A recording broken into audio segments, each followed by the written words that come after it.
Ako po si Miss Winnie at ito ang ating kwento. Tita Mareng, bakit po parang hindi kayo mapakali? May nangyari po ba? Tila yata balisang-balisa po kayo ah. Hindi pa kasi umuwi ang anak ko buhat kagabi. Nag-aalala na ako ng sobra. Naku, bakit naman po kaya? Hindi ko nga alam Hindi naman siya nagpaalam. Tapos hindi nagsabi kung uuwi ba o hindi. Napakadelikado pa namang gumala sa gabi. Di ba nga usap-usapan ngayon dito sa baryo yung balitang may pumapatay. Kaya kinakabahan talaga ako Ano na kayang nangyari sa anak kong yun? Ay nako tita, matanda na po si Mia. 25 taong gulang na po siya, may sarili ng pag-iisip yun. Hindi na kayo dapat nag-aalala pa. Nag-e-enjoy lang yun sa pagiging single at dalaga niya. Kayo naman parang hindi kayo dumaan sa ganyang age. Maswerte nga si kumare ko dahil nagagawa pa rin niya yun. Samantalang ako, nako tita, kung alam mo lang kung gaano ko gusto hilahin pabalik ang panahon para maging malaya ulit kagaya niya. Alam ko naman yun, pero syempre hindi ba? Sana man lang nagsasabi siya. Kung yung asong ang nawawala hinahanap ko siya pa kaya? Mabuti pa umuwi na ho kayo at magpahinga. Mukhang kulang ho kayo sa tulog Ako na pong bahalang maghanap sa kanya. Hayaan niyo babalitaan ko kayo kagad. Matulog na po kayo ng maayos. Sigurado ka? Opo, ipagtatanong ko na lang po siya sa mga kaibigan namin. Ako na pong bahala. Ay, salamat iha. O siya, mauna na ako ha. Kung makita mo yung kumari mo, pakiusap sabihin mo sa kanya na kagabi pa ako nag-aalala sa kanya. Sige, ikaw rin mag-iingat ka. Mabuti nang nag-iingat sa panahon ngayon lalo't nagkalat ang mga masasamang loob. Opo, tita. Agad na sinundan ng tingin ni Lena ang matanda habang dahan-dahan itong umaalis. Nang tuluyan na itong nawala sa kanyang paningin, nagpatuloy na siya sa paglalakad patungo sa palengke upang bumili ng mga kailangang gamit sa bahay. Habang naglalakad, hindi maiwasan ni Lena na mag-isip kung bakit hindi pa umuuwi ang kumari niya.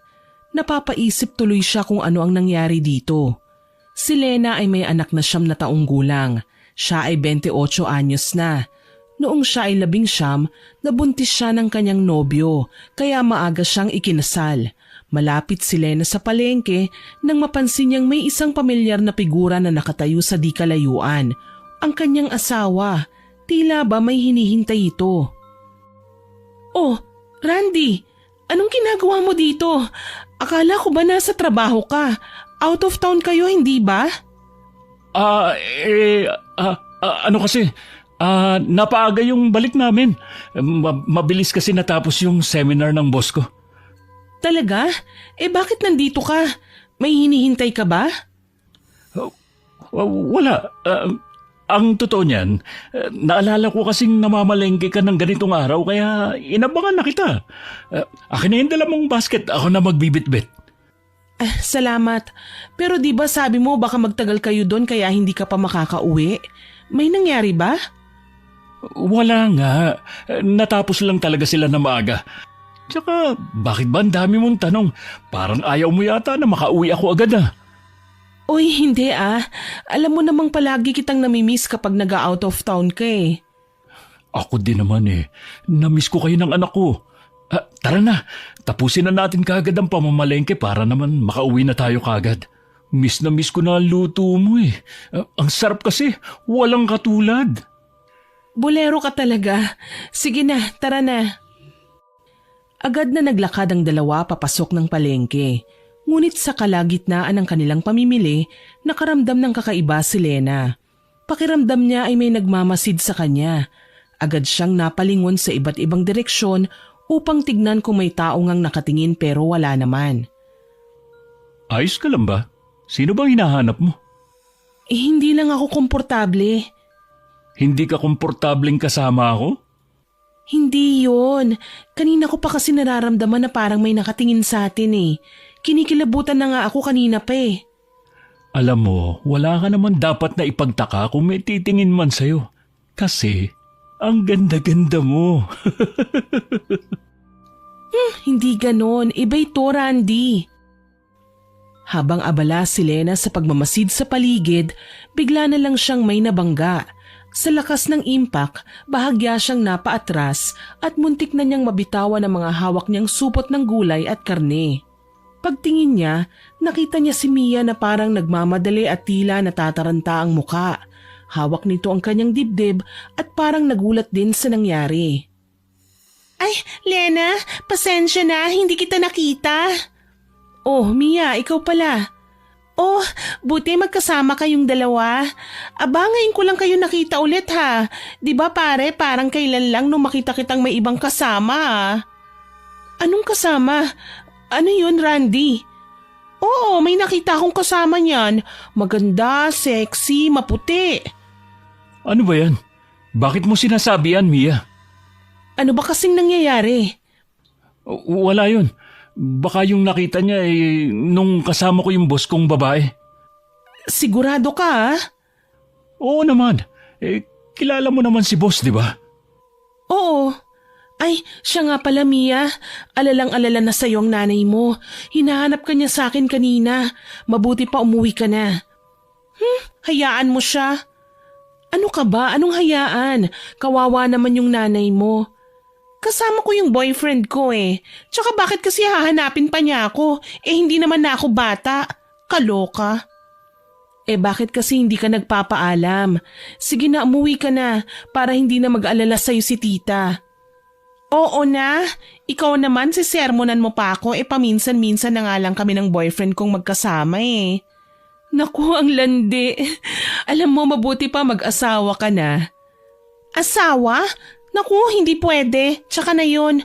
Ay, siya nga pala. Pupunta ako doon mamaya sa inyo ah. Dadalawin ko yung inaanak ko. O sige, doon ka naman ang halian sa amin. O siya, mauna na ako. Mare ha, naku, bantay-bantayan mo yung si kumpare. Tumigil ka na nga, Mia. Ang kulit ng babaeng to ah.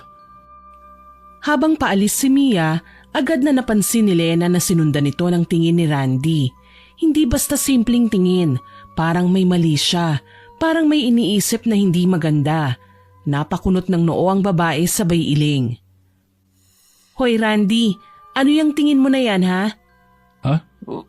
Wala. Ano ka ba? Bakit ganun mo siya tignan? May gusto ka ba sa kanya? Ano ba sinasabi mo? Nasisirahan ka na ba? Bakit mo nga siya tinitignan? Hindi ko siya tinitignan! Huwag kang mag-umpisa ha! Nakakabwisit ka na! Nagulat si Lena sa biglang pagtaas ng boses ng asawa. Agad niyang iniayos ang sarili niya, lalo na nang mapansin niyang nakatingin sa kanila ang ibang tao. Pinilit niyang kumalma at ngumiti para mapagaan ang tensyon. Pasensya na, nagtatanong lang naman ako eh. Huwag mo na akong sigawan, nakakahiya sa mga tao. Wala namang masama kung magtanong, hindi ba? Kasi syempre asawa mo ko. Sige na. Sorry na din. Hindi ko sinasadya. Halika na, uwi na tayo. Hindi na hinintay ni Lena si Randy. Bagkus ay nauna na itong naglakad palabas ng palengke na para bang wala itong kasama. Lumipas ang mga araw, napansin ni Lena na parang may iba sa asawa. Madalas na itong magpaalam sa kanya na may mga overtime na siya sa trabaho. Minsan ay may pa-out of town na rin. Minsan ay hindi na nakatiis si Lena at nagpasya na siyang sundan si Randy matapos nitong magpaalam na pinapatawag daw siya sa opisina. Isang company driver ang kanyang asawa. Dati naman ay parang normal lang sa kanya yon at hindi siya nababahala. Pero nang mapansin niya ang kakaibang kilos ng asawa, naghinala na siyang may ginagawang milagro ito. At napatunayan nga niya ito dahil imbis na sa opisina ito dumiretso, napansin niyang iba ang ruta ng sinakyan nitong motor. Mabuti na lang at hindi siya nahalata nang sundan niya ito mula sa malayo. Napadpad sila sa bukid. Alam ni Lena ang lugar na yun. Papunta yun sa bukid ng dating sinasakan ng mga magulang ni Randy. Tinuntun niya ang daan. Naglakad na lang siya dahil baka malaman ng asawa na sumunod siya dahil sa tunog ng tricycle. Medyo papadilim na rin ang mga oras na yon. Nagtago siya sa likod ng isang puno. Dumiretso ang asawa niya sa lumang kubo na nakatayo sa bukid nila. At mula doon ay lumabas ang isang babae. Kitang-kita niya kung paano lumapit si Randy dito At sa isang iglap, nakita niyang hinawakan niya ito sa bewang at sabik na hinalikan ng kanyang labi bago pa sila pumasok sa loob. Hindi na siya naghintay pa. Nanginginig ang mga kamay niya habang mabilis siyang naglakad palapit sa kubo. Pilit niyang nilalabanan ang kanyang emosyon. Hindi siya makapaniwala. Ang matalik niyang kaibigan, ang asawa niya, pinagtataksilan siya. Binuksan niya ang pinto ng kubo at doon niya nakita ang masakit na katotohanan. Ang kanyang asawa at ang kumare niyang si Mia parehong hubot-hubad. Pinagsasaluhan ng isa't isa. Sabik na sabik, baliw na baliw. Ni hindi siya napansin na naroon siya at nanonood sa mahalay nilang ginagawa. Ngunit imbis na kastiguhin ng dalawa, dahan-dahan siyang umatras. Naglakad sa damuhan, di alintana ang unti-unting pagbalot ng dilim sa daang kanyang nilalakaran. Pagka-uwi niya, agad siyang uminom ng tubig para kahit papaano ay kumalma muna. Wala ang anak niya sa pagkakataong yon dahil sinundo ng lola niya para doon mag-weekend. Umiyak siya ng umiyak, para siyang nawawala na sa sarili, hanggang sa hindi na niya namalayan na siya'y nakatulog. Nagising na lang siya nang maramdaman niyang bumukas ang pinto ng kanilang kwarto. Dumating na si Randy. Dumating ka na pala. Oo, nakakapagod ang trabaho. Gusto ko na magpahinga. Bakit? Saan ka ba nakarating at napagod ka? May mga pinuntahan kaming ibang branch eh. Ewan kung anong trip ng amo ko dun. Alam mo naman, tagahatid sundo lang ako. Tagahatid sundo? Randy, wag mo nga akong gawing tanga. Natigilan si Randy, napatitig ito kay Lena. Kita ang bahagyang pagkagulat sa kanyang muka. Napapadalas na kasi, puro na lang ganyan. May tinatago ka ba sa akin? Anong tinatago? Alam mo, napapraning ka na naman. Matulog na nga lang tayo. Sinabi ng pagod ako eh. Wala ka man lang maski konting konsiderasyon. Maghanap ka na lang kaya ng ibang trabaho. Ano? Ay, Lena, ang dali lang naman sabihin yan, pero mahirap maghanap ng trabaho ngayon. Tsaka okay na to, sanay na ako. Sanay ka na? Bakit puro ka reklamo? Puro ka sabing nakakapagod. Ano ba talaga nangyayari sa'yo? Puro ka na lang dada. Puro walang kwenta yung mga pinagsasasabi mo. Naturingan kang asawa ni hindi mo man lang ako inalok ng makakain. Ikaw, tinanong mo na ba ako kung kumain na ako? Aba, at bakit ko tatanungin? Ikaw yung nandito sa bahay. Pwede kang kumain kung kailan mo gusto. Ako, ha? Palagi mong inuuna yung pagbubunga nga mo nakakabwisit na. Ano? Nakakabwisit? Sigurado ka? Sige na. Huwag ka na magalit. Ito, may pasalubong ako sa'yo. Donut yan, 1 box. Ubusin mo yan para maging sweet ka naman. Sweet mo mukha mo. Siya nga pala, may pinapasabi pala si Kumaring Mia. Sabi niya, baka pumunta daw siya dito bukas. Magpapaturo daw siya ng luto mo. Ihahanda daw niya para sa birthday party niya. Sa'yo sinabi? Kailan? Nakita ko lang kanina dun sa kanto. Pinara ako tapos binilin sa akin. Mabuti pa, tulungan mo na. Ano pat naging magkumari kayo, di ba? May gagawin ako bukas. Sa iba na lang siya magpatulong. Pasabi na rin na wag na siyang pumunta rito. Ha? Paano yun? Naka-oo na ako kanina. Nakakahiya naman. Di kung busy ka, ako na lang tutulong sa kanya. Ano?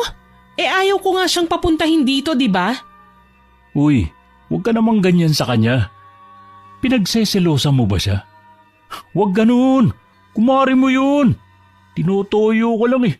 Nandadamay ka pa ng ibang tao. Ako pang tinutoyo? Ang kapal mo. Tsaka bakit masyado kayong malapit nun ngayon? Dati naman maski pumupunta yun dito, di mo naman pinapansin.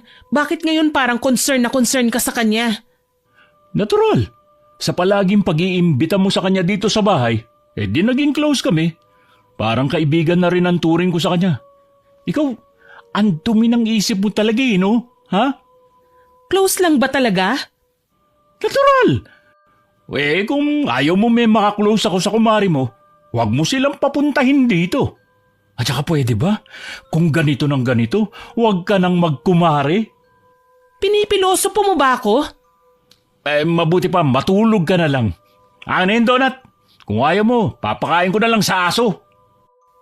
Lumipas ang mga araw at kahit alam na ni Lena ang pagtataksil ng kanyang asawa at kumare, pinili niyang manahimik. Umasa siya na baka mapagtanto ng dalawa ang kanilang pagkakamali at bumalik sa tamang landas. Pinanghahawakan niya ang ideya na may natitira pang konsensya si Randy na baka maisip nitong ayusin ang kanilang pamilya. Ngunit tila nagkamali siya. 1 buwan ang lumipas, bakasyon na ng anak niya, kaya nasa bahay lamang ito. Kampante si Lena habang pauwi mula sa palengke. Ngunit pagdating niya sa bahay, halos manlumo siya sa kanyang nakita. May mga pasa sa braso at binti ang kanyang anak. Agad siyang lumapit, lumuhod sa harapan ng bata at hinawakan ito ng marahan. "Anak, anong nangyari sa'yo? Bakit may pasa ka?" Tumingin sa kanya ang bata, bakas ang pag-aalangan sa mga mata nito. Yumuko ito at hindi kagad sumagot. "Sabihin mo kay Mama, may nanakit ba sa'yo?" Nanlamig si Lena nang makita ang namumuong luha sa mga mata ng anak niya. Si Ninang po." Parang tinadtad ng matalim na kutsilyo ang puso ni Lena. Hindi niya maipaliwanag ang bigat ng emosyon sa kanyang dibdib. "Anong ginawa niya sa'yo?" Dahan-dahang tumingin sa kanya ang anak niya. Nangingilid ang luha. "Oh, mabuti naman at nandito ka na. Pasensya ka na kung nasaktan ko ang anak mo ha. Masyado kasing pasaway eh. Parang hindi mo tinuturuan ng magandang asal, kaya dinisiplina ko na." "Dinisiplina mo ang anak ko? Tama ba ako nang narinig, Mia? Ako ang nanay ni Kate. Ako lang ang may karapatang disiplinahin siya. Tsaka isa pa, hindi ko siya sinasaktan ng ganito. Bakit mo to ginawa? Tsaka bakit ba nandito ka? Anong ginagawa mo rito?" Sandali lang, magpapaliwanag ako. Lumayas ka dito at baka ipadampot kita sa mga pulis. Walang iya ka, idedemanda kita ng child abuse dahil sa ginawa mo sa anak ko. Sandali lang naman. Huwag naman ganon. Tanungin mo muna kung anong ginawa niya sa akin. Ninakawan niya ako ng pera. Sinungaling ka? Simula sa araw na ito, huwag ka nang pupunta rito. Ibalik mo ng kandila dahil simula sa araw na ito, ayaw na kitang maging kumare. Okay, fine. Di wag. Sino bang tinakot mo? Talaga namang siraulo yung anak mo eh. Palibhasa, siraulo ka din. Mana sa'yo, bastos, walang respeto, magnanakaw. Che? Umalis ka na. Ang kapal ng mukha mong manakit. Alis! Diyan ka na nga. Sayang ang oras ko sa'yo. Leche ka. Ano ba nangyayari dito? Abay, nasa kanto pa lang ako, naririnig ko na sigawan niyo ah. Inaway ako ng asawa mo. Ano? At bakit ka naman niya aawayin? Huwag ka nang makialam. Sinaktan niya ang anak natin. Ipinagtatanggol ko lang. Baka naman kasi pasaway. Ano? Anong sinabi mo? Sabi ko naman sa'yo, hindi ba? Alam mo, turuan mo ng magandang asal yung anak mo habang bata pa para hindi maging kagaya mo. Tumahimik ka. Ganyan na ba umasta ngayon ng mga kabit? Hindi naman ako nasabihan kagad na required ng ganyang ugali at kapal ng muka. Kabit? Sinong kabit? Ako bang sinasabihan mo? Magdahan-dahan ka sa sinasabi mo, Lena. Baka kasuhan kita. Wala naman akong binanggit na pangalan eh. Bakit parang tinamaan ka yata? Hindi naman siguro totoo, hindi ba? O baka naman kabit ka nga talaga. At anong ikakaso mo, ha? Bawiin mo ang sinabi mo. Kung ayaw ko, bawiin mo sabi. Dahil kung hindi, bakit sasaktan mo ko? Kung ganun matapang na palang mga kabit ngayon. Sa tindi ng pang-aasar ni Lena, hindi na napigilan ni Mia ang sarili at bigla na lang siyang sinabunutan. Halos matumba si Lena sa lakas ng paghawak nito sa kanyang buhok. Ramdam niya ang hapdi sa anit pero hindi siya nagpaawat. Sa halip, buong puwersa niyang ginantihan si Mia. Hinablot ang damit nito at pilit na inaalis ang pagkakasabunot sa kanya. Nagkagulo silang dalawa. Walang gustong magpatalo at nagmistulang palengke ang paligid sa dami ng sigawan. Ang ingay ng kanilang komprontasyon ay kaagad nakatawag ng pansin sa mga taong nasa paligid. May ilan nang lumapit, pinapanood ang kaguluhan, habang ang iba naman ay nagbubulungan, hindi makapaniwala sa nangyayari. Tumigil na nga kayong dalawa. Nakakahiya sa mga tao. Baka kung anong isipin nila at... Manahimik ka, Randy! Isa ka pa! Sabihin mo nga sa akin, bakit pumapagitna ka, ha? Hindi ba dapat akong kampihan mo kasi ako ang asawa mo? Ano bang pinagsasabi mo? Lena, sumusobra ka na yata. Alam ko na, Randy. Alam ko na may kabit ka. Anong alam mo? Halos marinig ni Lena ang pagtigil ng hangin sa pagitan nila. Napatingin si Randy sa kanya pero hindi kaagad ito nakapagsalita. At alam mo kung ano ang mas masakit? Alam ko kung sino siya. Napakuyom ang kanyang kamao. Napuno ng luha ang kanyang mga mata pero pilit niyang nilabanan ng paghina. Yan ang babae mo. Mismong kumari pa natin. Itinuring kong best friend at parang kapatid. Lena, hindi yan... Huwag mo akong lokohin! Alam ko na! Nakita ko kayong dalawa! Nababaliw ka na nga kung ano-ano nang sinasabi mo. Hindi ako baliw at hindi ako manhid. Mas lalong hindi ako bulag. Alam kong niloloko niyo ako. Bakit ha? Bakit? Sabihin niyo sa akin. Dahil mas masarap siya? O dahil sawa ka na sa akin? Ano? Magsalita ka! Ayaw mo bang tumahimik? Ito sa'yo! Agad na napahawak si Lena sa kanyang muka nang dumapo ang kamay ni Randy. Naiyak siya dahil sa sakit. Tapos ay nakita pa niyang nakangisi si Mia na mas lalong ikinasama niya ng loob. Sorry, hindi ko sinasadya. Mabuti pa, Mia, umuwi ka na sa inyo. Mag-uusap kami ng asawa ko. Galit na naglakad palayo si Mia. Pabagsak na isinara ang pinto habang patuloy na bumubulong ng mura. Hindi na siya lumingon pa pero ramdam ni Lena ang matalim na tingin nito bago tuluyang umalis. Naiwang humihingal sa galit si Lena, mahigpit na nakahawak sa kanyang sariling dibdib na tila ba pinipigilan ng sobrang sakit at hinanakit na bumalot sa kanya. Napatingin siya sa kanyang anak na tahimik na nakayakap sa sarili at halatang takot at gulat sa nangyari. Kailan mo pa to alam? Matagal na. Nananahimik lang ako at nagtitiis sa mga kababuyan nyo kasi alam mo, umaasa ako. Umaasa ako, Randy, na magbabago ka. Alam mo, mapapalampas ko yun eh. Kaya ko pang tiisin. Pero yung ginawa niya kay Kate, wala siyang karapatan. Hindi ko sinasadya. Natukso lang ako. Please, Lena. Pag-usapan na lang natin to ng maayos. Halika na. Doon tayo sa loob. Ang kapal ng mukha mo. Wala ka na talagang pinagbago. Matapos kang magpasarap at gumawa ng katarantaduhan ng paulit-ulit, sasabihin mo lang hindi mo sinasadya. Lena, please naman. Ayoko magkagulo tayo dito. Patawarin mo na ako. Ayusin natin to para kay Kate.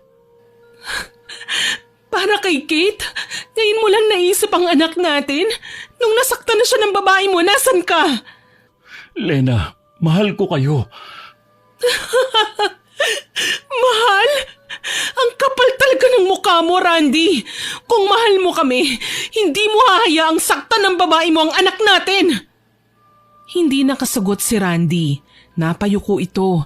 Tila ba hindi makatingin ng diretsyo kay Lena. Pero alam mo, ayos lang. Dahil tapos na ako sa'yo. Anong ibig mong sabihin? Hindi mo na ako kailangang bulahin pa. Umalis ka na lang at sumama ka na sa babae mo. Ano? At bakit mo naman ako palalayasin sa pamamahay ko? May ambag ka ba rito? Isa ka lang naman pala mo ning asawa, Lena. Habang nagpapakasarap ka lang dito sa bahay, ako ang nagpapakahirap sa trabaho. Sino ngayon ang may karapatan dito, ha? Yun lang ang tingin mo sa akin? Na parang wala akong silbi? Na parang hindi ako ang dahilan kung bakit ka may maayos na bahay at pamilyang inuuwian? Pamilya? Anong pamilya? Puro ka na lang reklamo. Lahat na lang pinapalaki mo. Kung hindi ka sana bungangera, baka hindi pa ako naghanap ng ibang babae. So kasalanan ko pa ngayon. Ako ang may kasalanan kaya ka nangaliwa. Ako ang may kasalanan kaya sinira mo ang pamilya natin. Oh! Ikaw ang may kasalanan. Ang dami mong satsat pero wala ka namang silbi. Ano bang napala ako sa'yo? Ha? Wala kang trabaho, wala kang pera, isa ka lang pabigat sa buhay ko, Lena. Kung hindi lang dahil sa anak natin, matagal na kitang iniwan. Ano, wala akong kwenta? Oh! Wala kang kwenta! Kaya nga kahit anong gawin mo, hindi mo ako mapapaalis dito. Ikaw ang dapat lumayas eh. Bitbitin mo yung anak mo. Wala akong pake kung saan kayo pupulutin. Sa sobrang galit at sakit, biglang pinalakas ni Lena ang loob niya. Pinunasan niya ang luha niya at tumitig ng diretso kay Randy. Alam mo, Randy, mas mabuti na nga siguro. Mas mabuti nang lumayo kami sa'yo. Kasi sa totoo lang, ang tanging pabigat lang sa buhay namin ay ikaw. Agad na nag-empake ang babae. Pansamantala siyang napatigil sa pag-aayos ng kanyang mga gamit nang makita niya ang isang itim na kahon na nakasiksik sa ilalim ng cabinet niya. Agad niya itong kinuha at itinago sa kanyang maleta. Mga gamit yon ng kanyang lolo sa pangungulam. Sa isip niya, kailangan niya ang mga bagay na yon. At nang matapos, hinawakan niya ang anak at dire-diretsong lumabas ng bahay. Hindi na niya nilingon si Randy. Wala na siyang gustong marinig pa dahil sa pagkakataong yun, alam na niya na tapos na sila. Isang linggo ang lumipas, tila sariwa pa rin kay Lena ang mga nangyari. Bali-balita na rin sa buong baryo ang panloloko ng asawa niya sa kanya. Halos gabi-gabi ring umiiyak si Lena dahil hindi nito lubos maisip na sa ganitong sitwasyon ay tuluyan siyang papalitan ng asawa niya kahit may anak pa sila. Napabuntong hininga siya tsaka naupo sa may silya malapit sa bintana. Umuwi sila sa dati nilang bahay ng kanyang lolo. Maayos pa naman yon pero dahil matagal nang walang nakatira, may mga tao na natatakot sa lumang bahay. Isang buwan pa ang nakalipas ay kinausap na niya ang kanyang anak na doon na muna tumira sa kapatid niya sa Maynila. Nangako naman siya sa anak niya na susunod ito doon kaagad. Pagkatapos niyang maikwento sa kanyang kapatid ang lahat ng nangyari, sumang-ayon na ito sa kanyang plano. Sinundo niya ang kanyang pamangkin upang doon na muna sa kanila. Alam niyang kailangan ng kapatid niya ng konting espasyo para tuluyang maghilom ang sakit na kanyang nararamdaman. Pagkatapos kunin ng kapatid niya si Kate, doon niya sinimulang basahin at pag-aralan ang libro ng kanyang lolo. At habang abala siya sa kanyang ginagawa, bigla na lang may kumatok sa kanyang pinto. Malakas at halos magiba na ito. Binuksan niya ang pinto. Agad na sumalubong sa kanyang malakas na sampal ni Mia. Nasaan si Randy? Ilabas mo siya. Sabihin mo panagutan niya kami ng magiging anak niya. Ilabas mo siya kung hindi ipapakulam kita. Anong sinabi mo? Bakit sa akin mo hinahanap? Wala siya rito. Huwag ka nang magkunwari, Lena. Alam kong nandito si Randy. Hindi siya umuwi sa akin kagabi. Anong ginawa mo sa kanya, ha? Saan ka ba kumukuha ng kakapalan ng mukha mo, ha? Asan ang kahihiyan mo para pumunta dito at maghanap ng may asawa ng may asawa? Sinabi ko na sa'yo, wala siya dito. Baka naman may iba na siyang pinupuntahan kaya nawawala na sa tabi mo. Hindi niya gagawin sa akin yon, gaga. Aba, confident ka? Sa akin nga nagawa niyang magloko, sa'yo pa kaya? Umalis ka na rito, wala dito yung aso mo. Malaman ko lang talaga na may ginagawa ka pa sa kanya para bumalik sa'yo, humanda ka sa akin! Habang nakaupo sa sahig, hinawakan ni Lena ang pisngi niya. Ramdam pa rin niya ang hapdi ng sampal ni Mia. Pinulot niya ang libro at muling binuksan. Sa pagkakataong ito, hindi lang siya nagbasa. Pinag-aralan na niya ang bawat salita, bawat ritual. Dahil kung totoo ang mga nakasulat dito, baka oras na para ipakita kay Mia kung sino ang totoong dapat katakutan. Pero kinabukasan, biglang tinawagan siya ng kanyang kapatid at sinabi sa kanyang masama ang kalagayan ng kanyang anak. Hindi raw ito makakain at palaging nilalagnat. Pero ang ikinabahala niya ay nung sinabi sa kanyang sumusuka ito ng dugo. Agad siyang lumuwas para makita ang kanyang anak. Pagkarating ni Lena sa bahay ng kanyang kapatid, hindi na niya ininda ang pagod. Mabilis siyang bumaba ng sasakyan at halos mabuwal sa pagmamadaling pumasok. Ngunit pagdating niya sa loob, natigilan siya. Dahan-dahan siyang lumapit sa silid at doon nakita niya ang kanyang kapatid na nakaupo sa gilid ng kama. Namumugto ang mga mata nito, tila ba naubusan ng lakas para sabihin ng masamang balita. Lena, pasensya ka na. Nanlumo siya nang makita ang kanyang anak, nakahiga sa kama, maputla at hindi na gumagalaw. Sa gilid ng labi nito ay may natuyong bakas ng itim na likido. Ha? Kate! Nanginginig siya habang niyuyugyug ang anak. Umaasang magigising pa ito. Kate, gumising ka! Nandito na si Mama, anak! Please! Ate, ano bang nangyari? Kagabi pa siya ganyan. Nilagnat siya tapos bigla na lang siyang nagsuka ng dugo at itim na likido. Sobrang baho at may kasama pang uod. Hindi namin alam ang gagawin. Hindi naman namin siya kaagad nadala sa ospital. Wala na siya, Lena. Tumigil ang mundo ni Lena. Para siyang binuhusan ng napakalamig na tubig. Sa gitna ng pagdadalamhati, isang pangalan lang ang pumasok sa isip niya. Si Mia. Inuwi niya ang bangkay ng anak at pinalibing kaagad, katabi sa nicho ng kanyang lolo. Habang nasa sementeryo siya, isang matandang babae ang lumapit sa kanya at sinabing nakulam daw ang kanyang anak. Alam ko na ho yan. At tinalikuran niya ang matanda. Umuwi siya ng walang imik at hindi makausap ng maayos ng mga kapitbahay niyang nagmamalasakit.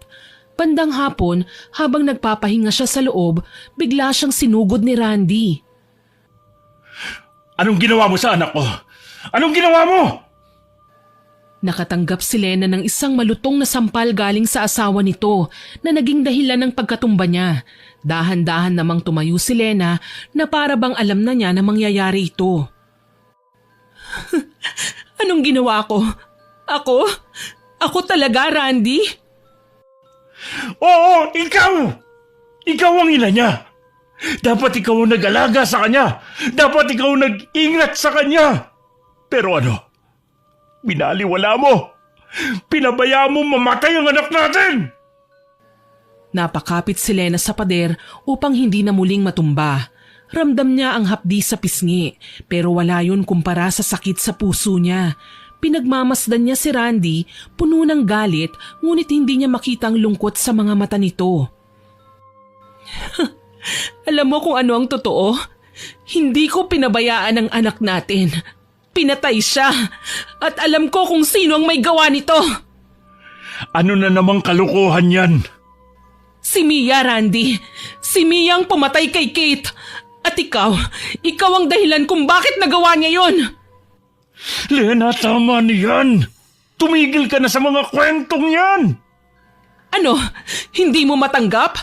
Mas pipiliin mong ipagtanggol siya? Habang ang anak natin nakalibing na sa ilalim ng lupa? Habang ako halos mamatay na sa sakit? Hindi ko alam ang mga pinagsasabi mo. Wala akong kinalaman dito. Wala! Ikaw ang dahilan kung bakit nasaktan ako. Ikaw ang dahilan kung bakit namatay si Kate. At ngayon, may lakas ka pa ng loob na tanungin ako kung anong ginawa ko sa anak natin?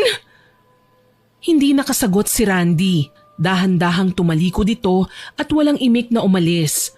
Nang makaalis na ang asawa, biglang bumalik sa alaala niya ang sinabi ng biyenan ng kanyang kapatid sa Maynila na posibleng nabarang ang kanyang anak. Nagkamali ka ng sinaktan. Hindi ako titigil hanggat hindi ko na ipaghihiganti ang aking anak. Buhay ang kinuha, buhay rin ang kapalit. Matapos mawala ng anak, malaki ang pinagbago ni Lena. Ang dating makinis niyang balat ay parang natuyo, ang mapungay niyang mga mata ay tumalim. Hindi na rin siya madalas mag-ayos ng kanyang sarili. Maraming mga bata ang tila natatakot kapag nakikita siyang lumalabas ng kanyang bahay. Simula nang mailibing si Kate, halos hindi na lumalabas ng bahay si Lena. Mas madalas niyang binubusisi ang libro ng kanyang lolo, binabasa ang bawat pahina, inaaral ang bawat ritual. Ang dating hindi niya pinapansin ay ngayon naging sandigan niya. Kung may katotohanan ng mga nilalaman nito, hindi siya magdadalawang isip na gamitin ito. At nang sumapit ang araw ng Biyernes, sinimulan niyang magdasal para sa kulam na kanyang gagawin. Sa loob ng kanyang madilim na silid, walang ibang maririnig kundi ang mahihinang bulong ni Lena habang paulit-ulit niyang binibigkas sa mga salitang nakasulat sa luma at kupas na pahina. Hindi na lang basta pagbabasa ang ginagawa niya. Tuluyan na niyang niyakap ang kaalamang iniwan ng kanyang lolo. Hindi na siya ang Lena na dating umiiyak at nagmamakaawa. Ngayon, siya na ang bangungot sa mga sumira sa buhay niya.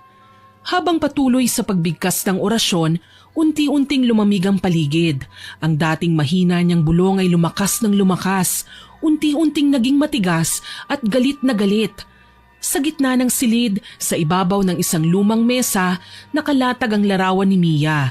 May mga nakatusok na itim na karayom sa noo, bibig at puso nito. Katabi ng larawan ng isang maliit na bote na may laman, itim at malapot na likido. Sa huling bigkas ng dasal, sinindihan ni Lena ang isang kandila na may kakaibang kulay. Itim at asul ang apoy nito. Kinuha niya ang bote at dahan-dahang ibinuhos sa larawan ni Mia. Sa mismong sandaling yon, sa bahay ni Mia, nagising ito nang maramdaman ang biglang pananakit ng kanyang katawan. Pero ang pinakamasakit na parte ay ang kanyang tiyan. Agad siyang napatakbo sa banyo. Nanginginig ang kamay habang binubuksan ang ilaw. Hindi naman niya magawang magbawas dahil basta nalang sumasakit ang kanyang tiyan. Pagtingin niya sa salamin sa banyo, agad siyang napasigaw nang makita ang kanyang muka. Parang naglagas ang kanyang buhok at ang kanyang balat ay nagkaroon ng mga sugat. Agad na kumalat kinabukasan ang pagkakasakit ni Mia. Itinakbo siya sa ospital. Pero pagdating ng tanghali, sumugod si Randy sa bahay ni Lena. May kinalaman ka ba sa nangyayari kay Mia? Ipinakulam mo ba siya o kinulam mo? Anong kinalaman ko dyan? At wala akong pakialam. At nagawa mo pa talagang tumawa?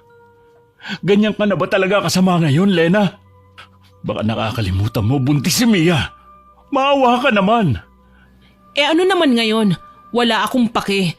Tsaka anong alam mo sa awa? Wala ka naman nun, hindi ba? Wala nga sa'yo nung namatay ang anak natin, tapos ngayon magpapakita ka rito na parang isang responsableng ama at asawa? Pinapaalala ko lang sa'yo, kabit mo lang si Mia. Lena, itigil mo to.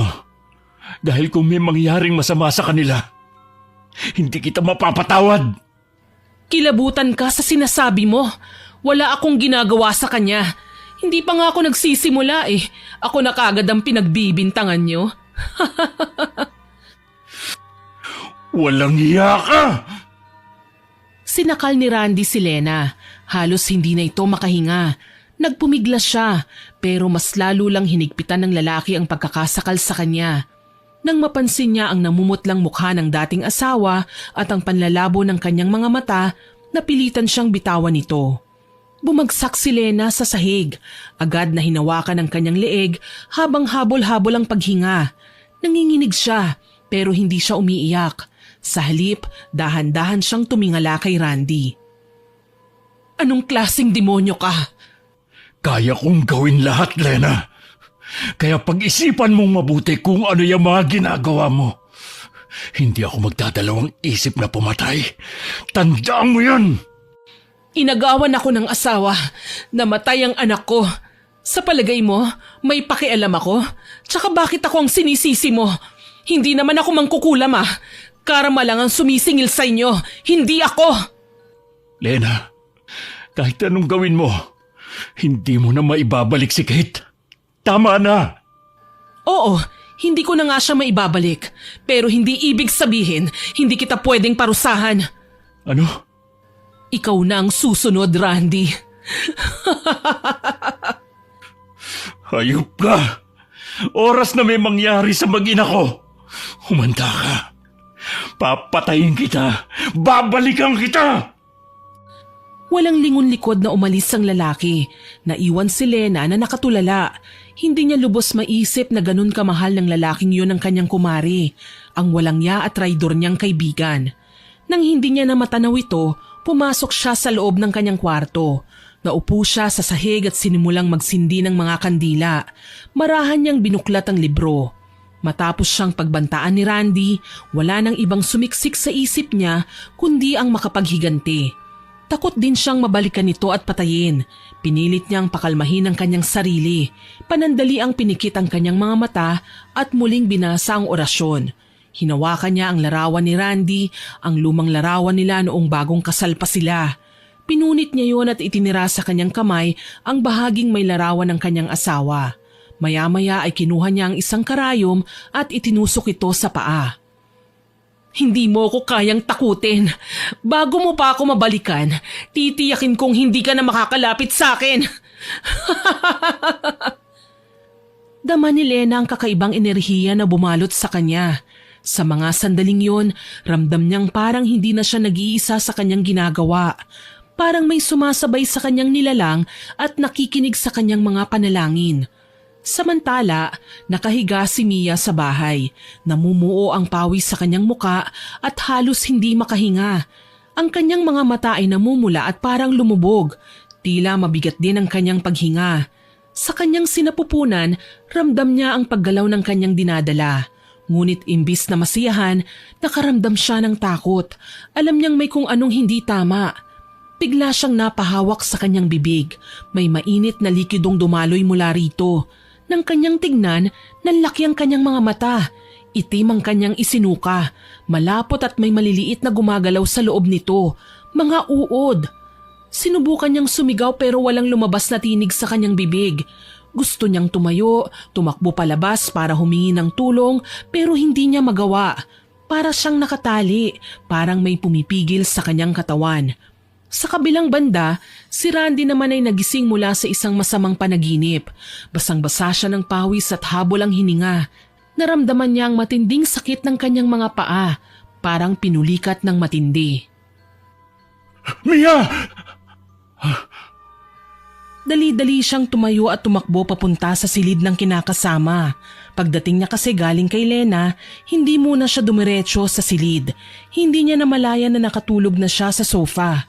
Paika-ika siyang naglakad. Natagpuan niyang nangingisay si Mia habang nagsusuka ng itim na likido. Mia! Hindi kita mababayaan. Lalaban tayo! Isang matinis na halakhak ang kanyang narinig mula kay Mia. Ngunit kakaiba ang pagtawa nito at pamilyar yon sa kanya. Si Lena, bigla rin itong nagsalita gamit ang boses ng kanyang dating asawa. Oras na para bayaran mo ang lahat ng utang mo sa akin. Lena! Sa kabilang banda, si Lena ay tahimik lamang sa kanyang silid, nakangiti habang tinitignan ang kandilang unti-unting nauupos. Mabilis na lumipas ang mga araw at walang pinagbago sa kalagayan ng magkalaguyo. Si Mia madalas pa ring sumusuka, samantalang si Randy naman pakiramdam niya ay unti-unting nawawala ng lakas ang kanyang mga binti. Mahal, ikuha mo naman ako ng tubig oh. Nauuhaw kasi ako eh. Pwede bang ikaw na ang kumuha? May kamay ka naman, di ba? Alam mo na nga na nahihirapan na ako maglakad, uutusan mo pa ako. Ano? Ayaw mo akong ikuha? Baka nakakalimutan mo. Buntis ako tapos may sakit pa. Ikukuha mo lang ng tubig, ayaw mo pa? Pahahabain mo ba to? Ang tamad-tamad mong buwisit ka.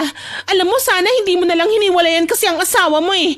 Tingnan mo ngayon, kinakarma na tayo. Pwede ba? Tumigil ka na sa kaartihan mo. Di ba ikaw may gusto nito? Sabi mo, hiwalayan ko na ang asawa ko para ikaw na ang bahala sa akin.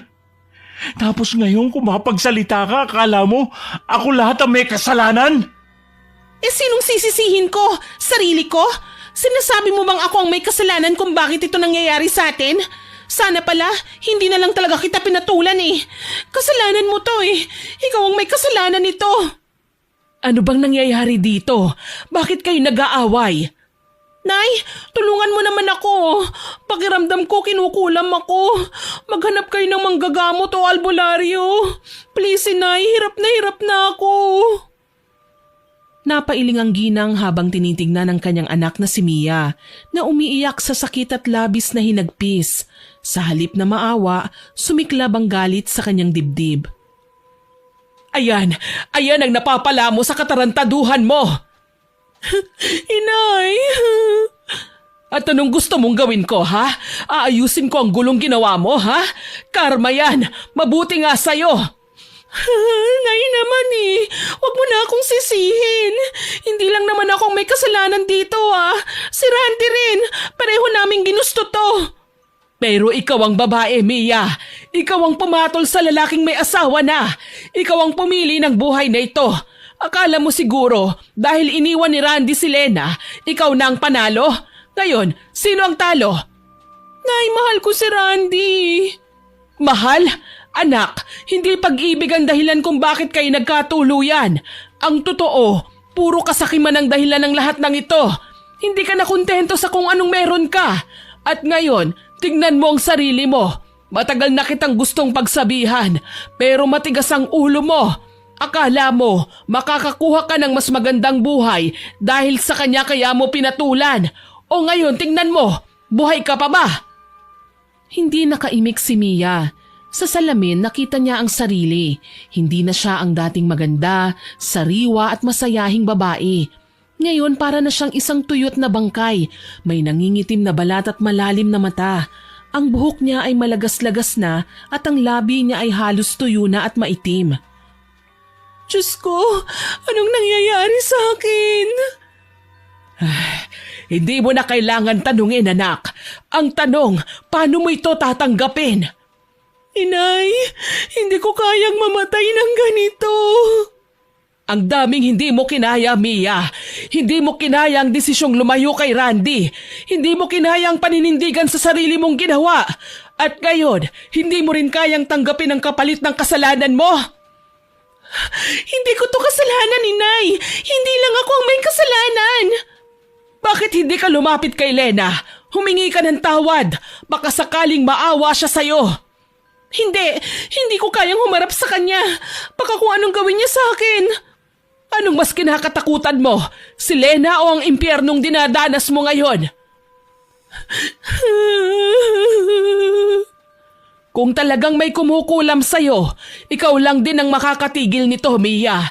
Humingi ka ng tawad sa taong niloko mo dahil kahit maghanap tayo ng albularyo, kahit ipagamot kita, kung hindi mo tatanggapin ang kasalanan mo at hindi ka magpapakumbaba, wala rin. Mabubulok ka pa rin sa sakit na yan. Inay, gusto ko pa pong mabuhay. Gusto mong mabuhay?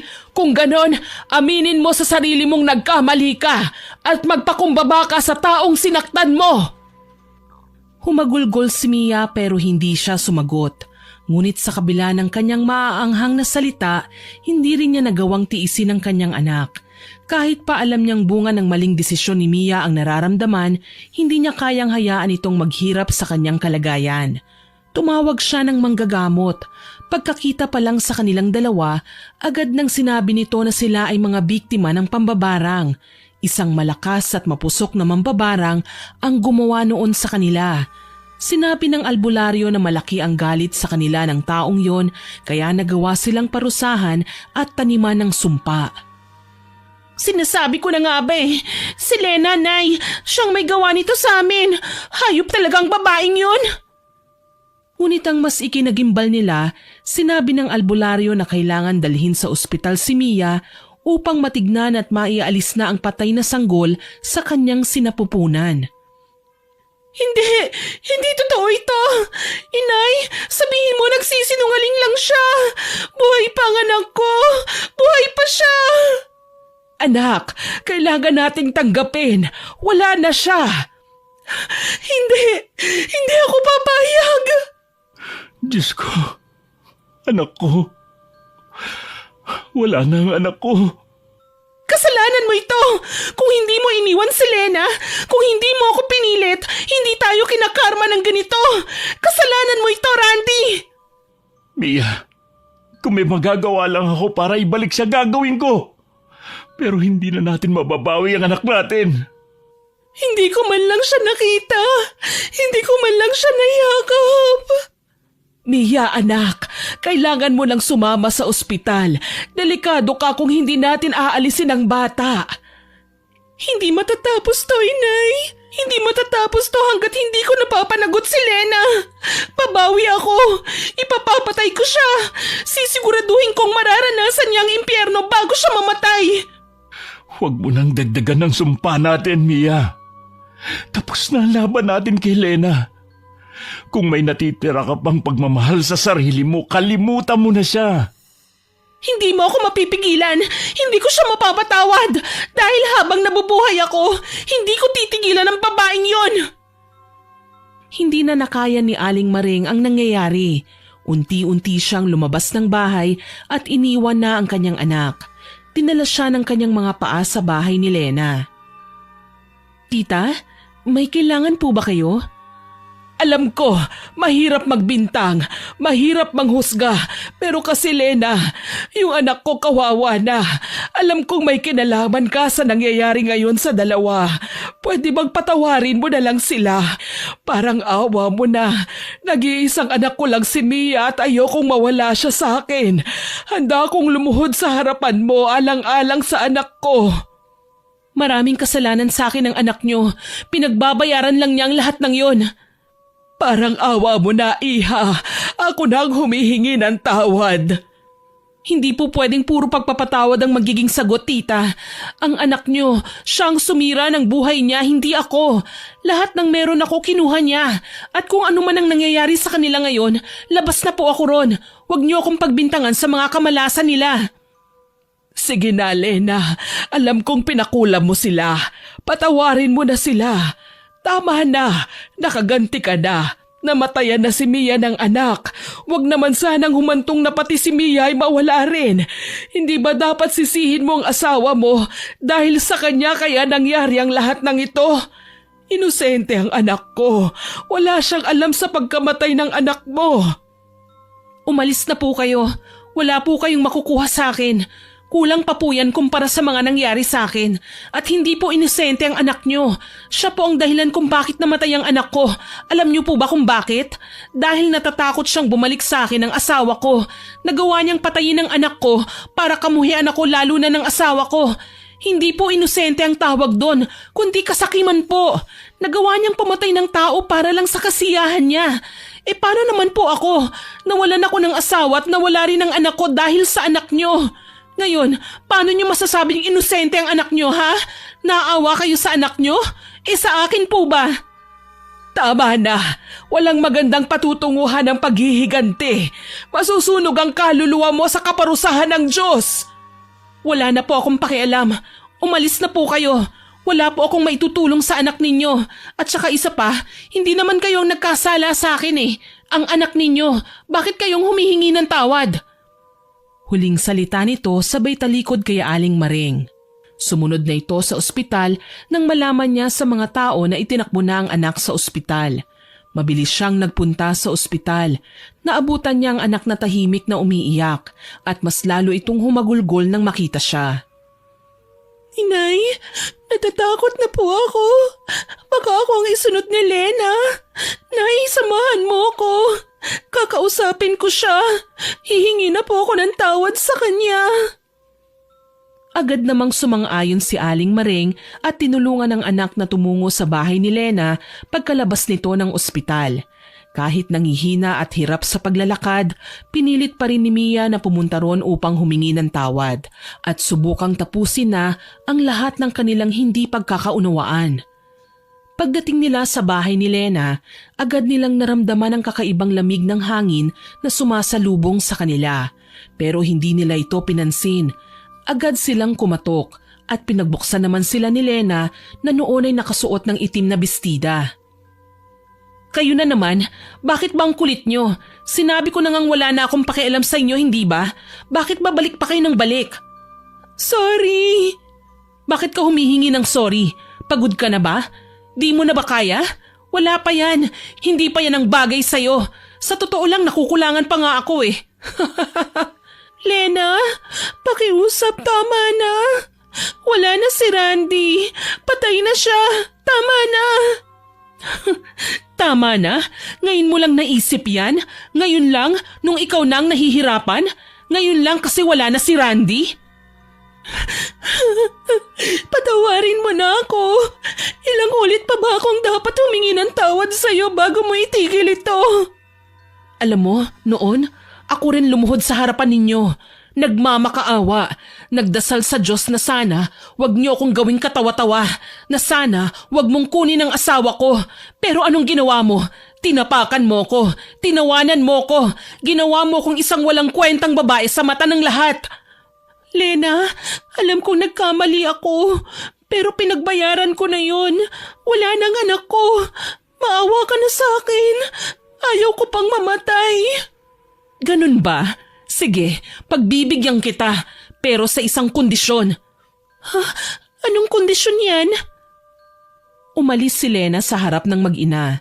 Nang bumalik ito, may bitbit na isang garapon. Nasa loob ng garapon ang larawan nilang dalawa ni Randy. Biglang naiyak si Mia nang makitang bagay na yun. Diyos ko po, ikaw nga ang may gawa, Lena! Pakiusap, patawarin mo na ako. Sorry, Lena, sa mga nagawa ko. Alang-alang sa pagiging magkumari natin. Alam kong kulang pa ang sorry. Alam kong kulang pa ang lahat ng pagluhod ko at paghingi ng tawad. Pero nandito pa rin ako ngayon humihingi ng tawad. Alam kong kahit kailan hindi mo ako mapapatawad. Pero pangako, hindi na ako uulit. Hindi na ako papasok ulit sa ganitong sitwasyon. Sabihin mo nga sa akin ang totoo. May kinalaman ka ba sa pagkamatay ng anak ko? Sabihin mo sa akin ang totoo! Oo.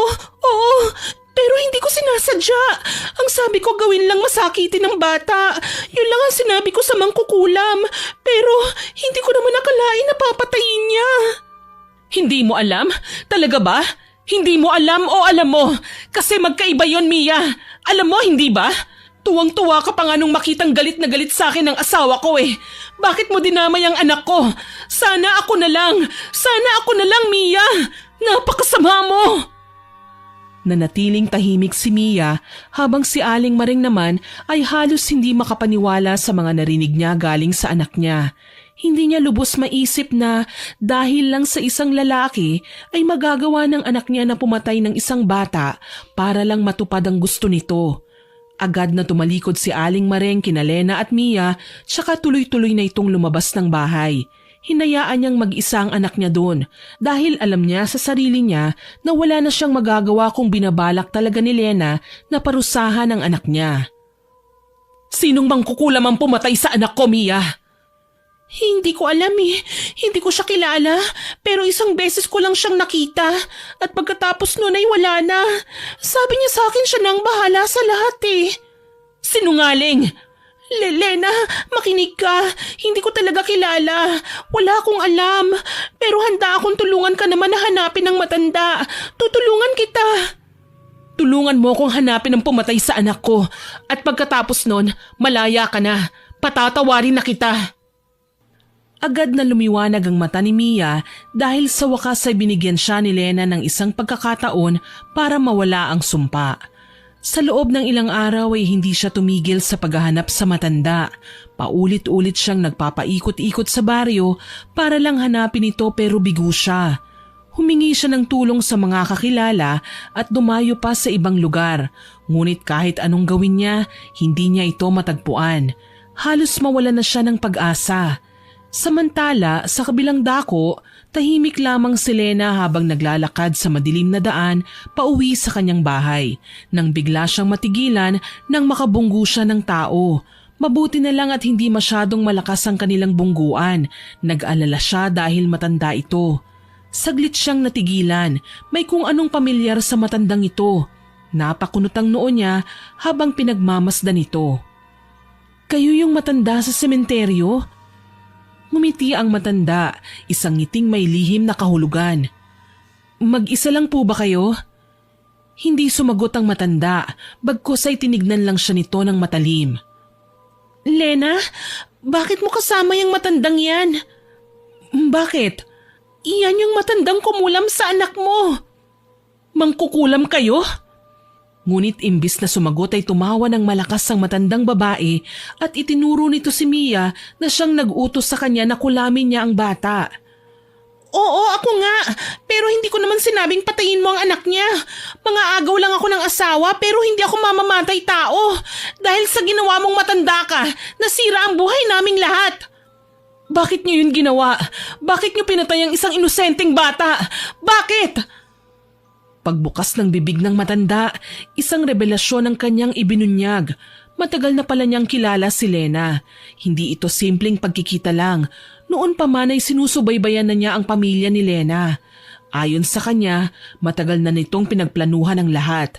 Ito ay isang nakatakdang paghihiganti, isang planadong pangwawasak sa buhay ni Lena. Hindi ko maintindihan. Agad na sinabi ng matanda ang kaugnayan nito sa kanyang lolo. Ito ang dating asawa niya, ngunit iniwan siya at pinagpalit sa ibang babae. At yon ang naging simula ng sumpa ng paghihiganti ng walang katapusang pasakit sa lahat ng naging pangalawang pamilya ng kanyang lolo. At doon niya napagtanto, lahat ng masamang nangyari sa kanyang pamilya ay hindi aksidente. Isa itong plano, isang sumpang dinala ng matandang ito. Kayo ang may kagagawa ng lahat ng ito? Kayo ang sumira sa pamilya ko? Umiyak si Lena, tsaka ito unti-unting lumuhod sa harapan ng matanda. Kung ano man po ang kasalanan ni Lolo, hindi ba dapat hindi niyo na po kami dinamay pa? Hindi na nagsalita pa ang matanda, nanatili lamang itong nakatitig kay Lena. Nanghina ang katawan ni Lena na parang bigla na lamang siyang nawalan ng lakas. Sa buong buhay niya, inakala niyang ang tadhana ang dahilan ng kanyang pagdurusa.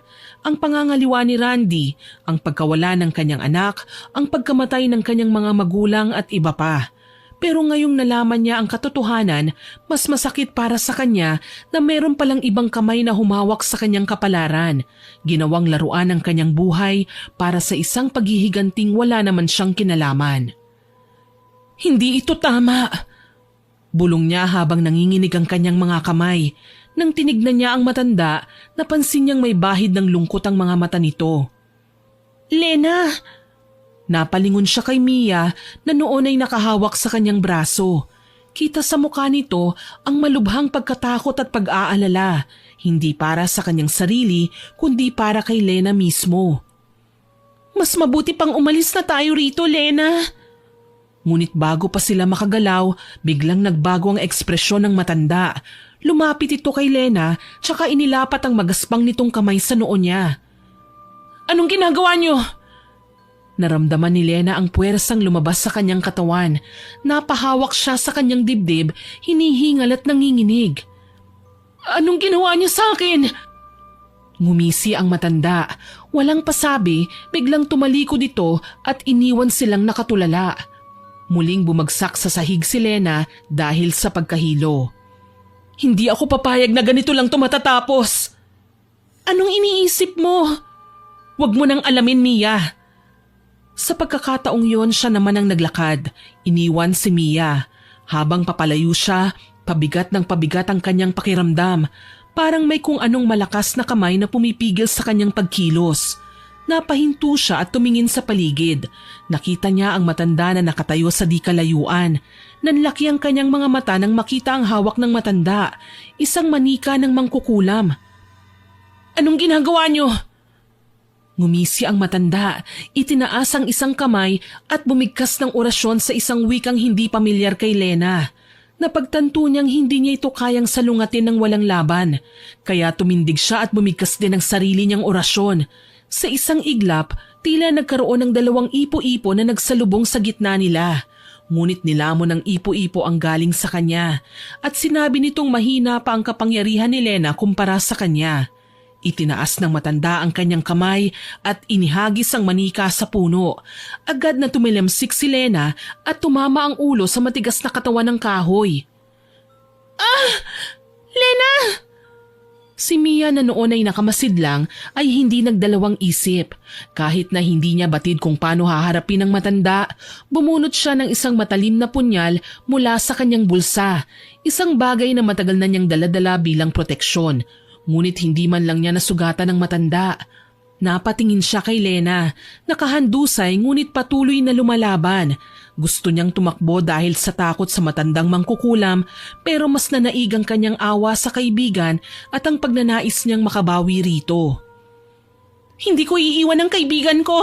Gagawin ko ang lahat para hindi na siya masaktan. At sa kanya naalala ang isang lumang dasal na palaging pinapakabisa sa kanya noong bata siya.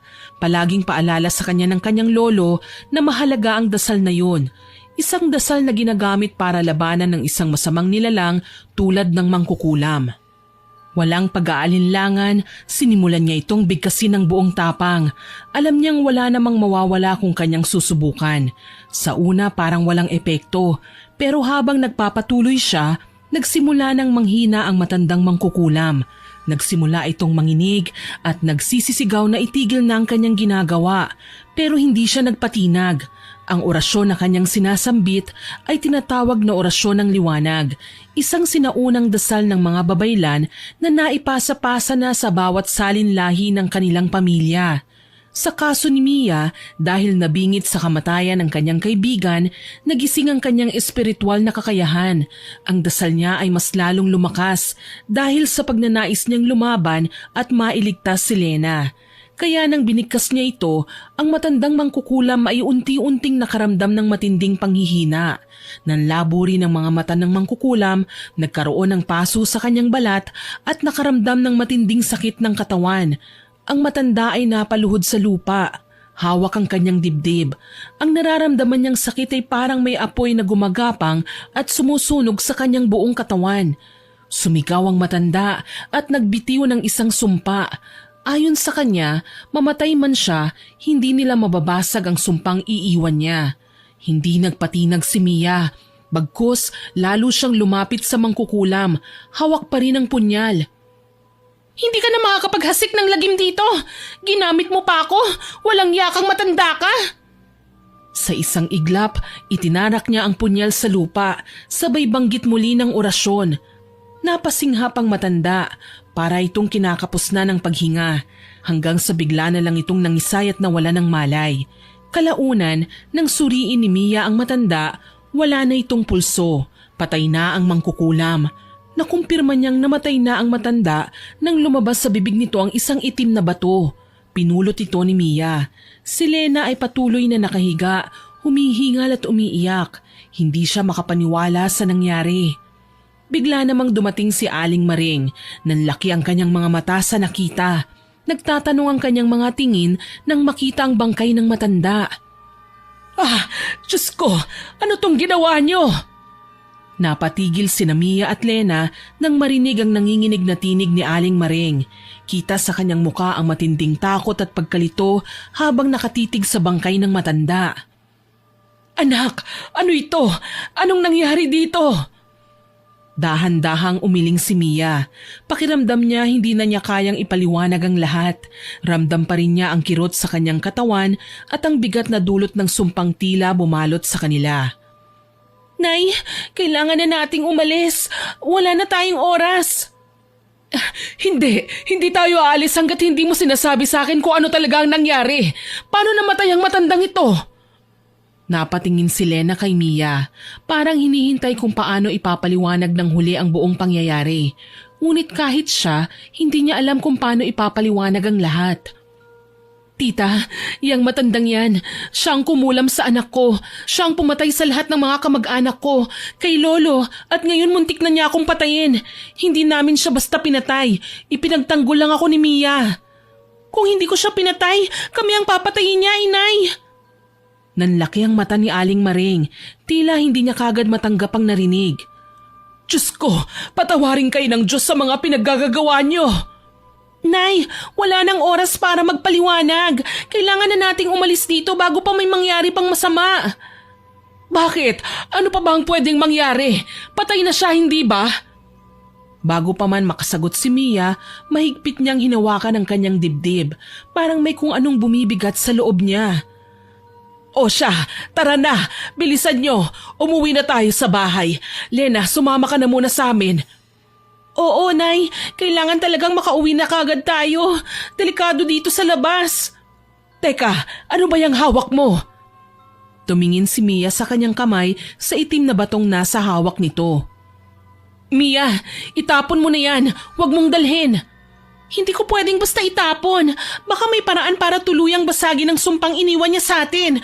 Mamamatay din tayong kagaya niya kapag hindi natin nakontra ang sumpa niya. Unti-unti niya tayong pahihirapan. Anak, ayokong madamay ka palalo dito. Nay, nadamay na ako. Nadamay na tayong lahat. Pero may paraan pa para matapos to. Anong nangyayari sa'yo? Diyos ko, ano yan? Bakit parang lumulobo ang tiyan mo? Ang sakit, Inay! Aray! Tatawag ako ng albularyo. Hindi na po kailangan. Kakayanin ko ito. May naituro pa sa akin si Lola na isang orasyon. Hindi pa tapos. Gagawin ko ang lahat para matapos na ito. Mia, gawin mo ang dapat mong gawin. Napapikit si Mia.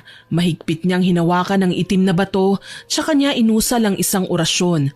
Sa kanyang pagsambit, biglang kumislap ang bato at lumabas ang isang bughaw na liwanag mula rito. Lahat ng sumpa mo! Matatapos na! Nabasag ang bato, nagkaroon ng katahimikan.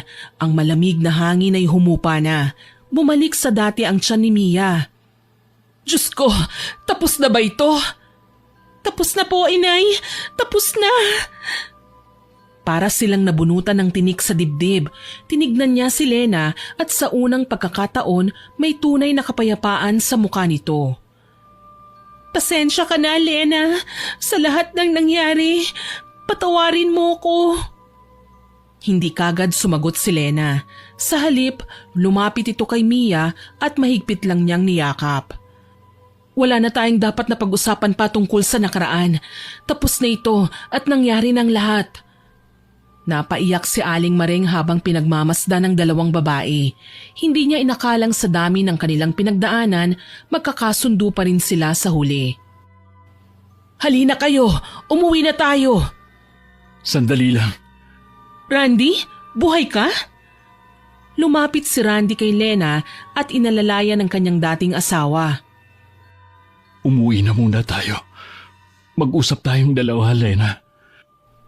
Tumango si Lena. Sumang-ayon siya sa sinabi ng kanyang dating asawa. Nang makapasok na sila sa kanilang bahay, agad na lumuhod si Randy. Alam kong hindi sapat ang pagluhod at paghingi ng tawad para sa lahat na nagawa kong kasalanan sa iyo, Lena. Pero gusto kong bumawi. Bigyan mo ako ng isa pang pagkakataon. Isang pagkakataong tuparin ang lahat ng pinangako ko sa iyo nung araw na iharap kita sa altar. Nakikiusap ako. Gusto kong ayusin ang ating pagsasama. Paano ka nabuhay? Patay ka na. Hindi, Lena. Kasinungalingan ang lahat ng yon. Ang totoo, napagaling ako ng albularyo. Siya ang tumulong sa amin ni Mia. Napakurap si Lena. Hindi pa rin lubos na makapaniwala sa kanyang narinig. Kung ganon, bakit hindi mo kagad sinabi? Bakit hinayaan mo akong magdusa sa pag-aakalang wala ka na? Dahil alam kong galit na galit ka pa. Kung agad akong bumalik, baka lalo ka lang magalit at masaktan. Pero ngayon, gusto ko nang ayusin ang lahat. Tahimik si Lena. Kita sa kanyang muka ang emosyon, gulat, lungkot at pagkalito. Ngunit may isang bagay pang bumabagabag sa kanya. Sinabi mong pareho kayong gumaling ni Mia, pero bakit siya mukhang wala sa sarili? Parang mahina. Muling napabuntong hininga si Randy. Bagsak ang kanyang mga balikat sa bigat ng kanyang sasabihin. Totoong di na isalba ang buhay ng bata sa sinapupunan niya. Sa lahat ng naging kasinungalingan, yung pa ba ang naging totoo? Mia, hindi ko alam na... Lena, ako ang may kasalanan ng lahat, kaya nangyari din ito sa akin. Sinira ko ang pamilya mo. Hindi ko man lang binigyan ng halaga ang pagkakaibigan natin. Itinapon ko ang lahat dahil lang sa pagmamahal sa maling lalaki. Napaluha si Lena. Alam niyang kahit papaano, bahagi rin siya ng sakit na pinagdaraanan ni Mia. Sa kabila ng lahat ng kanilang pinagdaanan, pareho lang silang nawalan, pareho lang silang nasaktan. Kaya ako nandito, Lena. Hindi lang para humingi ng tawad, kundi para bumawi. Para ayusin ang lahat. Alam kong hindi madaling maghilom ang mga sugat. Pero gusto kong magsimula muli. Kasama ka. Tahimik si Lena. Tinignan niya si Randy sa mata. Dati, puno ng kasinungalingan at pagtataksil ang tingin nito sa kanya. Pero ngayon, may nakikita siyang totoo, pagsisisi, at higit sa lahat, pag-ibig. Huminga siya ng malalim bago hinawakan ang kamay ni Randy. Hindi ko alam kung kailan ako magiging handa, pero hindi ko isasara ang puso ko sa pagbabagong gusto mong gawin. Napangiti si Randy, puno ng pag-asa. Hindi kita mamadaliin. Ang mahalaga, binigyan mo ako ng pagkakataon. Lumapit si Mia sa kanila at marahang hinawakan ang kamay ni Lena. Lahat tayo ay may hinanakit, Lena. Pero ngayon, ito na ang oras para matuto tayong magpatawad, para tuluyan ng makalaya. Paalam sa'yo, Lena. Paalam? Bakit? Anong gagawin mo? Napag-usapan na namin ito ni Nanay. Uuwi na lang kami sa dating probinsya ko, Iha. Mas mabuti nang malayo na kayo sa isa't isa para makapagbagong buhay. Ang anak ko, huwag kayong mag-alala. Kahit matanda na siya, tuturuan ko pa rin siya maging mabuting tao. Hindi na siya magiging pasaway pa. Lena, pwede ko pa rin bang itago ang kandila? Kandila? Yung kandila ni Kate, simbolo ng pagiging magkumare natin. Kahit anong mangyari, hindi pa rin magbabago yun. Napatitig si Lena kay Mia. Hindi sumagot. Bago umalis sina Aling Mareng, niyakap ni Lena si Mia ng mahigpit. Tapos na ang lahat, Mia. Tapos na. Hayaan natin ang panahon ng siyang maghilom ng mga sugat natin. Magkikita pa tayong muli. Salamat, Lena! Sa pagkakataong yon, alam nilang tunay nang tapos ang bangungot. Sa huling pagkakataon, tinignan nila ang isa't isa bago tuluyang lumakad sina Aling Mareng at ang kanyang anak palayo. Naiwan silang mag-asawa. Hindi ko alam kung paano ako magsisimula ulit pero gusto kong subukan. Randy, nagkakamali ka ng pagkakaintindi. Wala ka nang babalikan. Wala na akong tiwala sa'yo. Alam kong hindi madaling kalimutan ang lahat, Lena. Pero hindi ko gustong matapos tayo ng ganito. Kung kaya mong magpatawad, kung kaya mong bigyan ako ng isa pang pagkakataon, gagawin ko ang lahat para mapatunayan sa'yo na karapat-dapat pa rin ako sa'yo. Hindi kagad nakasagot si Lena. Alam niyang hindi ganon kadali ang lahat. Hindi kayang burahin ng mga salita ang sakit at takot na dinanas niya. Sa isang malalim na buntong hininga, iniabot niya ang kamay kay Randy. Hindi ako nangangako, Randy. Hindi ko alam kung kailan o kung magagawa ko pa. Pero ang nasisiguro ko, maaari tayong magsimula sa pagpapatawad. Naluha si Randy sa narinig. Hindi niya inaasahan ang sagot ni Lena pero sapat na yun para sa kanya. Sapat na para sa isang bagong simula. Sa paglipas ng mga araw, unti-unting naghilom ang sugat ni Lena.